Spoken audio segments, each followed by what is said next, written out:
voulais vraiment participer de manière pleine à ce projet et chacun a fait une œuvre.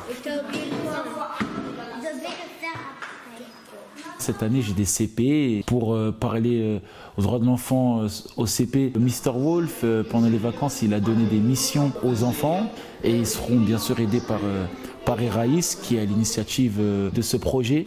Seulement pour écrire le mot terre avec votre corps. Les trois bas. Il y en a un, deux. Avance 3 minutes. Non, il reste 3 minutes, hein. Non, c'est bon.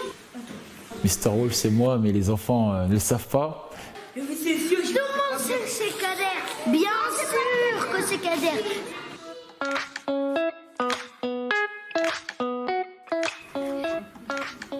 Avec les enfants, on a décidé de faire une BD géante qui explique ce pourquoi on met en place ces éco-gestes sur la structure.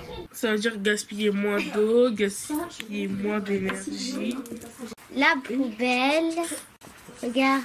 Par exemple, moi je suis responsable d'éteindre les lumières. Et l'eau, c'est pour vérifier que les enfants ils n'utilisent pas beaucoup d'eau. Et là, j'ai fait la même. La même. Mais c'est les petites pétales. On va connaître dans l'histoire. C'est l'histoire d'une petite fille qui vit dans un futur où l'apocalypse a totalement dévasté la nature. Et donc elle décide d'utiliser la technologie de son époque pour revenir dans le passé, donc notre présent. Ici, il y a écrit le futur, la nature a totalement disparu. Il y a des bâtiments qui sont un peu cassés, des centrales nucléaires. Il y a d'autres pages aussi. Lina, elle fait la page 4.